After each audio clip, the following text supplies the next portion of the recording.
যারা সুদ খায় ভালো করে শুনে রাখবেন, যারা সুদ খায় এমন একটা যুগ ইনশাআল্লাহ আসবে, বাংলার জমিনে ইসলাম কায়েম হয়ে যাবে ইনশাআল্লাহ। ইসলাম যখন কায়েম হয়ে যাবে, সমাজের মধ্যে যে সমস্ত সুদখোর থাকবে সবগুলোকে পিটাইয়া জেলখানার মধ্যে বন্দী করা হবে। চিল্লা বলেন ঠিক কিনা?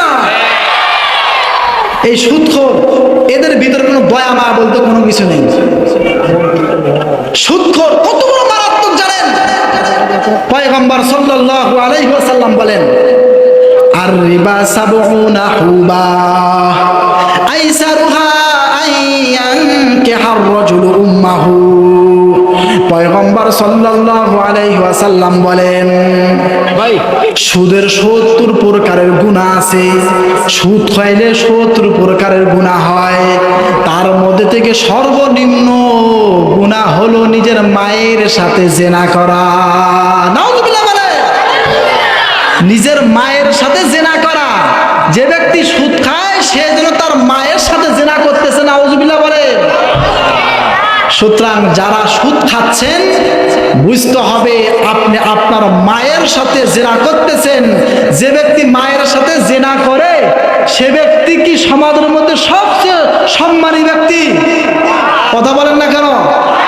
সবচেয়ে নিকৃষ্ট ব্যক্তি। ওই ব্যক্তির মতো সমাজের মধ্যে নিকৃষ্ট কোনো ব্যক্তি হতে পারে না। অতএব সমাজ থেকে এদেরকে পিটাইয়া সমাজ থেকে বের করে দিতে হবে। চিল্লা বলেন ঠিক কিনা? অন্য হাদিসের ভিতরে আসছে, মান আকালা দিরহামান রিবা ফাহুয়া থালাতুন ওয়া থালাতিনা জানিয়াতান। পয়গম্বর বলেন, যে ব্যক্তি 1 টাকা সুদ খাইলো সে ব্যক্তি যেন 33 বার জিনা করলো। নাউযুবিল্লাহ বলেন। অন্য হাদিসের ভিতরে আসছে, অন্য রাওয়ায়াতের ভিতরে আসছে, সে ব্যক্তি যেন 36 বার জিনা করলো। তাহলে যারা আছি আমরা এখানে, আমরা কি জিনা করতে চাই? যারা সুদ খায় এখন থেকে তওবা করেন। আর জীবনে কোনোদিন সুদ খাবো না। তওবা করতে হবে মুসলমান। আমার জীবন চলে যাবে, আমি না খেয়ে থাকবো, তারপর আমি 1 টাকা সুদ খাবো না। কারা কারা কাজ করতে পারে হাত উঁচু করে দেখা। নারায়ে তাকবীর, নারায়ে তাকবীর, নারায়ে তাকবীর। হাতটা নামান। মুসলমান, সময় খুব সংক্ষেপ। আমি আপনাদের সামনে একটি হাদিস, বিশ্বনবী সাল্লাল্লাহু আলাইহি ওয়াসাল্লামের থেকে একটা হাদিস বলে আমি শেষ করে দেব, সময় সংক্ষেপ। পয়গম্বর সাল্লাল্লাহু আলাইহি ওয়াসাল্লাম প্রতিদিন ফজরের নামাজ আদায় করার পর সাহাবায়ে কেরামকে নিয়ে বসতেন। বসার পরে সাহাবায়ে কেরামকে লক্ষ্য করে বলতেন, রে সাহাবীর দল, তোমরা আজকে কি কোনো স্বপ্ন দেখেছো নি? পয়গম্বর সাল্লাল্লাহু আলাইহি ওয়াসাল্লামের সাহাবাগণ যদি কোনো স্বপ্ন দেখতেন, পয়গম্বর সাল্লাল্লাহু আলাইহি ওয়াসাল্লামকে সেই স্বপ্নের কথা বলতেন। পয়গম্বর সাল্লাল্লাহু আলাইহি ওয়াসাল্লাম সেই স্বপ্নের কথা শুনে তিনি ব্যাখ্যা করতেন। কিন্তু পয়গম্বর সাল্লাল্লাহু আলাইহি ওয়াসাল্লাম আজকে তিনি ফজর নামাজ আদায় করার পর সাহাবায়ে কেরামকে নিজের ঘটনা শোনাইতেছেন, নিজের স্বপ্নের ব্যাখ্যা বলতেছেন।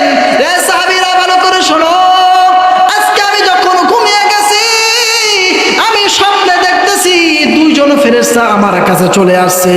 মাঝখান থেকে একটি কথা ভালো করে শুনে রাখতে হবে, নবী পয়গম্বররা স্বপ্নের মাধ্যমে যেটাও দেখেন সেটাও ওহী, তারা বাস্তবে যা করে সেটাও আল্লাহর পক্ষ থেকে ওহী, আর তারা স্বপ্নের মাধ্যমে যেটা দেখেন সেটাও হলো ওহী এবং সেটাও বাস্তব ঘটনা।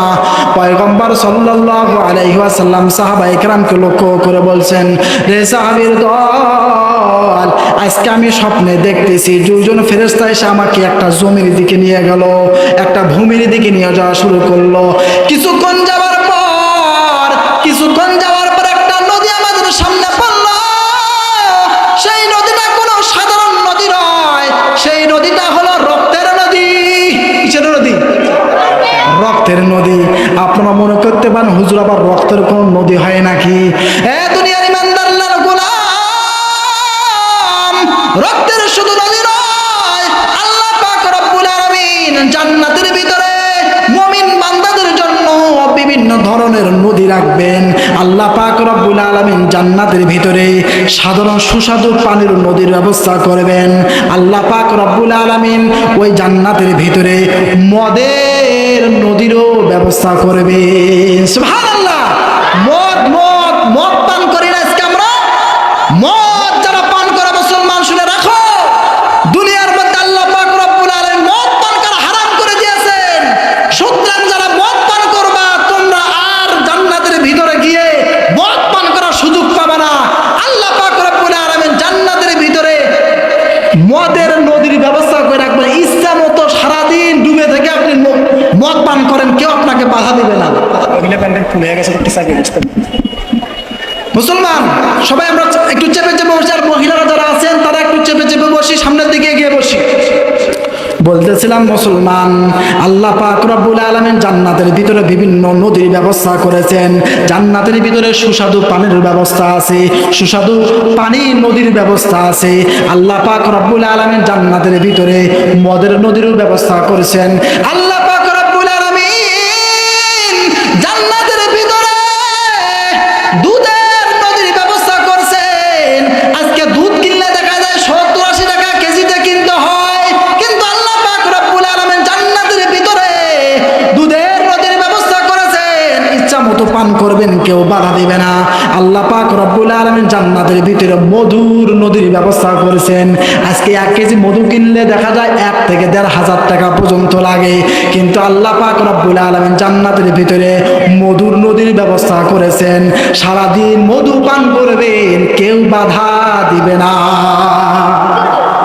অনেক নদীর ব্যবস্থা আছে। তো পয়গম্বর সাল্লাল্লাহু আলাইহি ওয়াসাল্লাম সামনের দিকে অগ্রসর হয়েছেন। সামনের দিকে অগ্রসর হওয়ার পর তিনি দেখতে পেলেন একটা নদী দেখা যায়। সেই নদীটা হলো রক্তের নদী। বিশ্বনবী সাল্লাল্লাহু আলাইহি ওয়াসাল্লাম লক্ষ্য করলেন নদীর ভিতরে একটা মানুষ দেখা যায়, আর নদীর কিনারার মধ্যে আরেকটি মানুষ দেখা যায়। নদীর কিনারায় যে ব্যক্তি আছে সেই ব্যক্তির সামনে একটা বড় পাথরও দেখা যায়। পয়গম্বর সাল্লাল্লাহু আলাইহি ওয়াসাল্লাম লক্ষ্য করলেন না মুসলমান, ওই রক্তের মাঝখানে যে ব্যক্তি আছে ওই ব্যক্তি নদীর কিনারায় আসার জন্য চেষ্টা করে। যখন নদীর কিনারায় চলে আসে, ওই নদীর কিনারায় দণ্ডায়মান ব্যক্তি তার সামনে যে পাথরটা আছে পাথর দিয়ে তার মুখের মধ্যে নিক্ষেপ করে। নিক্ষেপ করার সাথে সাথে ওই ব্যক্তি আবার পূর্বের জায়গায় চলে যায়। পয়গম্বর সাল্লাল্লাহু আলাইহি ওয়াসাল্লাম ফেরেশতাদেরকে লক্ষ্য করে বলেছেন, হে ফেরেশতার দল, বলো তো দেখে এই ব্যক্তি কে, যে ব্যক্তিকে বারবার কষ্ট দিয়ে নদীর মাঝখানে ফেলে দেওয়া হচ্ছে। ফেরেশতারা বলেন, ও পয়গম্বর, এই কোনো ব্যক্তি সাধারণ কোনো ব্যক্তি নয়। এই ব্যক্তি হলো ওই ব্যক্তি যে ব্যক্তি দুনিয়ার মধ্যে সুদ খাইতো। আউযুবিল্লাহ বলে, যে ব্যক্তি সুদ খাইতো সে ব্যক্তিকে আল্লাহ পাক রব্বুল আলামিন ওই নদী রক্তের নদীর মধ্যে হাবুডুবু খাওয়াচ্ছেন। এইভাবে কিয়ামত পর্যন্ত তার শাস্তি হতেই থাকবে, কোনোদিন বন্ধ হবে না। যারা দেখা যায় আজকে মুসলমান মদ পান করতেছে, ইচ্ছা মতো সবকিছু খাওয়া